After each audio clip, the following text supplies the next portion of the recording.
Eight Cousins by Louisa May Alcott. Chapter 23. Peacemaking.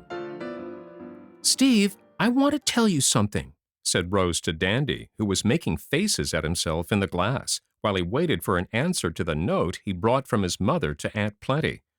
"P'raps I will, and p'raps I won't. What is it?" "Haven't Arch and Charlie quarreled?"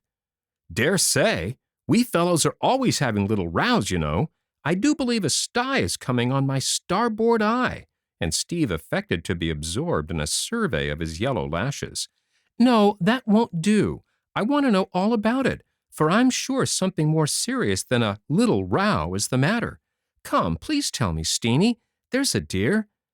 "Botheration! You don't want me to turn telltale, do you?" growled Steve, pulling his topknot, as he always did when perplexed. "Yes, I do," was Rose's decided answer, for she saw from his manner that she was right, and determined to have the secret out of him if coaxing would do it. "I don't wish to tell things to everyone, of course, but to me you may, and you must, because I have a right to know. You boys need somebody to look after you, and I'm going to do it, for girls are nice peacemakers and know how to manage people. Uncle said so, and he's never wrong." Steve was about to indulge in a derisive hoot at the idea of her looking after them, but a sudden thought restrained him and suggested a way in which he could satisfy Rose and better himself at the same time. "What will you give me if I tell you every bit about it?" he asked, with a sudden red in his cheeks and an uneasy look in his eyes, for he was half ashamed of the proposition. "What do you want?" And Rose looked up rather surprised at his question. "I'd like to borrow some money. I shouldn't think of asking you, only Mac never has a cent, since he's set up his old chemical shop where he'll blow himself to bits some day, and you and Uncle will have the fun of putting him together again." And Steve tried to look as if the idea amused him. "I'll lend it to you with pleasure, so tell away," said Rose, bound to get at the secret. Evidently much relieved by the promise, Steve set his topknot cheerfully erect again and briefly stated the case. "As you say, it's all right to tell you, but don't let the boys know I blabbed, or Prince will take my head off. You see, Archie don't like some of the fellows Charlie goes with, and cuts 'em. That makes Prince mad, and he holds on just to plague Arch, so they don't speak to one another if they can help it, and that's the row." "Are those boys bad?" asked Rose anxiously. "Guess not, only rather wild. They are older than our fellows, but they like Prince. He's such a jolly boy, sings so well, dances jigs and breakdowns, you know, and plays any game that's going. He beat Morse at billiards, and that's something to brag of, for Morse thinks he knows everything. I saw the match, and it was great fun." Steve got quite excited over the prowess of Charlie, whom he admired immensely, and tried to imitate. Rose did not know half the danger of such gifts and tastes as Charlie's, but felt instinctively that something must be wrong if Archie disapproved. "If Prince likes any billiard-playing boy better than Archie, I don't think much of his sense," she said severely. "Of course he doesn't, but you see, Charlie and Arch are both as proud as they can be and won't give in. I suppose Arch is right, but I don't blame Charlie a bit for liking to be with the others sometimes. They are such a jolly set." And Steve shook his head morally, even while his eye twinkled over the memory of some of the exploits of the jolly set. "Oh, dear me," sighed Rose. "I don't see what I can do about it, but I wish the boys would make up, for Prince can't come to any harm with Archie. He's so good and sensible." "That's the trouble. Arch preaches, and Prince won't stand it. He told Arch he was a prig and a parson, and Arch told him he wasn't a gentleman. My boots, weren't they both mad, though? I thought for a minute they'd pitch into one another and have it out. Wish they had, and not gone stalking round stiff and glum ever since. Mac and I settle our rows with a bat or so over the head, and then we're all right." Rose couldn't help laughing as Steve sparred away at a fat sofa pillow to illustrate his meaning, and having given it several scientific whacks, he pulled down his cuffs and smiled upon her with benign pity for her feminine ignorance of this summary way of settling a quarrel. "What droll things boys are," she said with a mixture of admiration and perplexity in her face, which Steve accepted as a compliment to his sex. "We're a pretty clever invention, miss, and you can't get on without us," he answered with his nose in the air.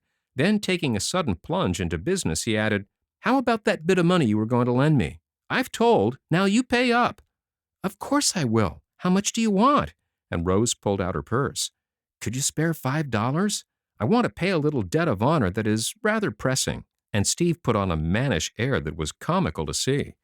"Aren't all debts honorable?" asked innocent Rose.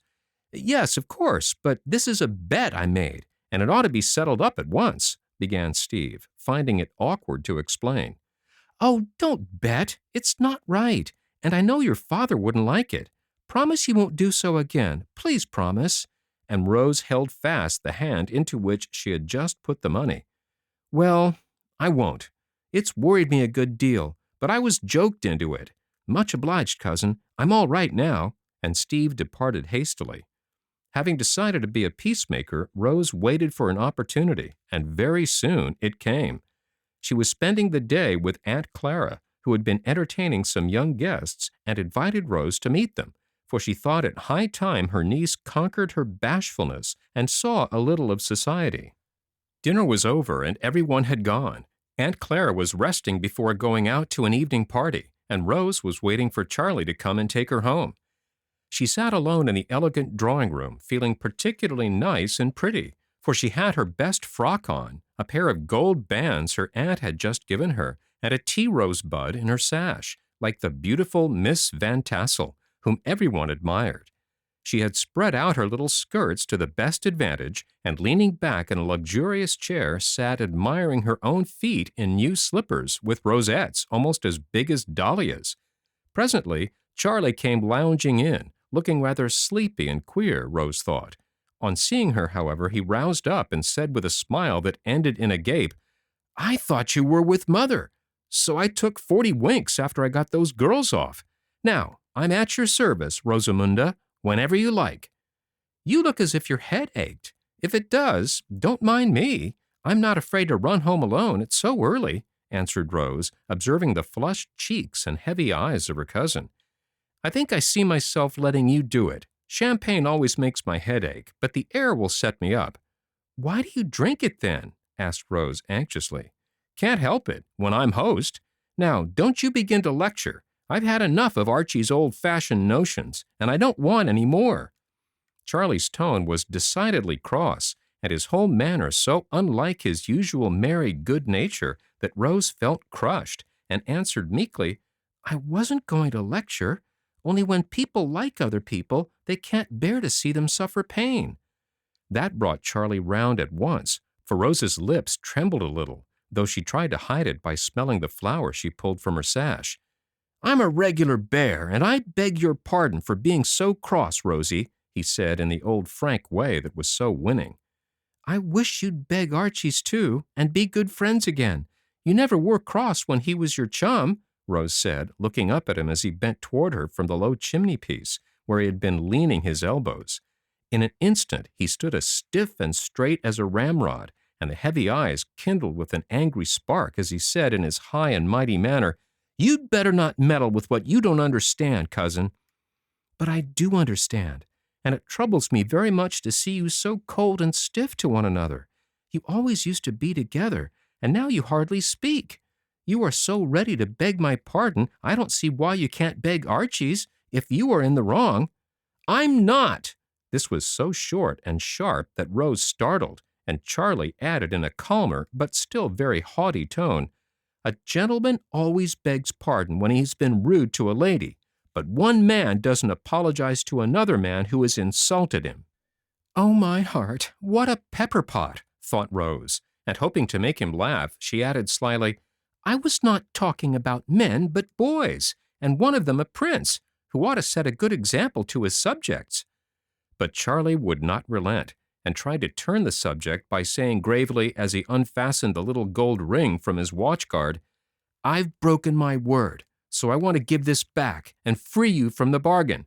I'm sorry, but I think it a foolish promise, and I don't intend to keep it. Choose a pair of earrings to suit yourself as my forfeit. You have a right to wear them now." "No, I can only wear one, and that is no use, for Archie will keep his word, I'm sure." Rose was so mortified and grieved at this downfall of her hopes that she spoke sharply, and would not take the ring the deserter offered her. He shrugged his shoulders and threw it into her lap, trying to look cool and careless, but failing entirely, for he was ashamed of himself and out of sorts generally. Rose wanted to cry, but pride would not let her, and being very angry, she relieved herself by talk instead of tears. Looking pale and excited, she rose out of her chair, cast away the ring, and said in a voice that she vainly tried to keep steady, "You are not at all the boy I thought you were, and I don't respect you one bit. I've tried to help you be good, but you won't let me, and I shall not try any more. You talk a great deal about being a gentleman, but you are not, for you've broken your word, and I can never trust you again. I don't wish you to go home with me. I'd rather have Mary. Good night." And with that last dreadful blow, Rose walked out of the room, leaving Charlie as much astonished as if one of his pet pigeons had flown in his face and pecked at him. She was so seldom angry that when her temper did get the better of her, it made a deep impression on the lads, for it was generally a righteous sort of indignation at some injustice or wrongdoing, not childish passion. Her little thunderstorm cleared off in a sob or two as she put on her things in the entry closet, and when she emerged, she looked the brighter for the shower. A hasty good night to Aunt Clara now under the hands of the hairdresser, and then she crept down to find Mary the maid. But Mary was out, so was the man, and Rose slipped away by the back door, flattering herself that she had escaped the awkwardness of having Charlie for escort. There she was mistaken, however, for the gate had hardly closed behind her when a well-known tramp was heard, and the prince was beside her, saying in a tone of penitent politeness that banished Rose's wrath like magic, "You needn't speak to me if you don't choose, but I must see you safely home, cousin." She turned at once, put out her hand, and answered heartily, "I was the cross one. Please forgive me, and let's be friends again." Now that was better than a dozen sermons on the beauty of forgiveness, and did Charlie more good, for it showed him how sweet humility was, and proved that Rose practiced as she preached. He shook the hand warmly, then drew it through his arm and said, as if anxious to recover the good opinion with the loss of which he had been threatened, "Look here, Rosie, I've put the ring back, and I'm going to try again, but you don't know how hard it is to stand being laughed at." "Yes, I do. Ariadne plagues me every time I see her, because I don't wear earrings after all the trouble I had getting ready for them. Ah, but her twaddle isn't half as bad as the chaffing I get. It takes a deal of pluck to hold out when you are told you are tied to an apron string and all that sort of thing," sighed Charlie. "I thought you had a deal of pluck, as you call it. The boys all say you were the bravest of the 7, said Rose. "So I am about some things, but I cannot bear to be laughed at." "It is hard, but if one is right, won't that make it easier?" "Not to me. It might to a pious parson like Arch." "Please don't call him names. I guess he has what is called moral courage, and you physical courage. Uncle explained the difference to me, and moral is the best, though often it doesn't look so," said Rose thoughtfully. Charlie didn't like that, and answered quickly, "I don't believe he'd stand it any better than I do, if he had those fellows at him." "Perhaps that's why he keeps out of their way, and wants you to." Rose had him there, and Charlie felt it, but would not give in just yet, though he was going fast, for somehow, in the dark, he seemed to see things clearer than in the light, and found it very easy to be confidential when it was only Rose. "If he was my brother, now, he'd have some right to interfere," began Charlie in an injured tone. "I wish he was," cried Rose. "So do I," answered Charlie, and then they both laughed at his inconsistency. The laugh did them good, and when Prince spoke again, it was in a different tone, pensive, not proud or perverse. "You see, it's hard upon me that I have no brothers and sisters. The others are better off and needn't go abroad for chums if they don't like.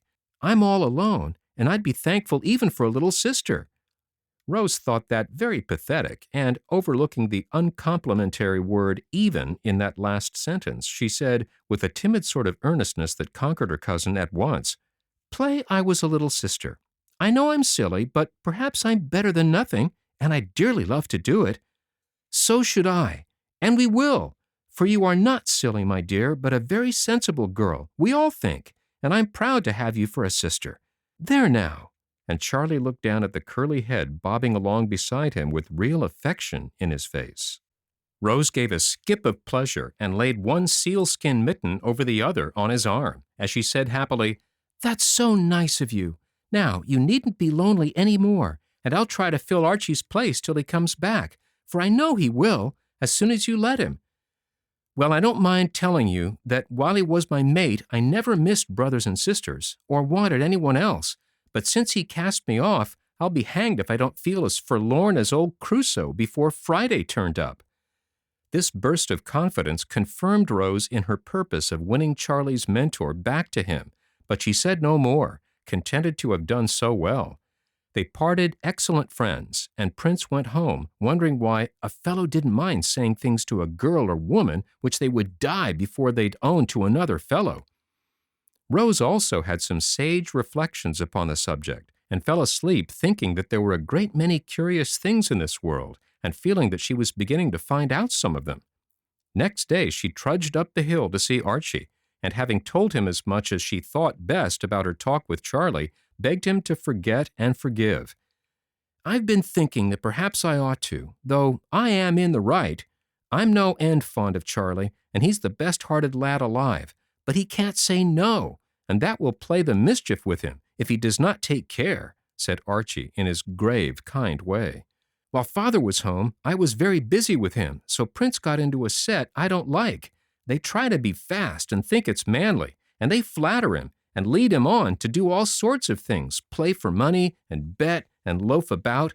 I hate to have him do so, and tried to stop it, but went to work the wrong way, so we got into a mess. He is all ready to make up if you don't say much, for he owned to me he was wrong, but I don't think he will own it to you in words," began Rose.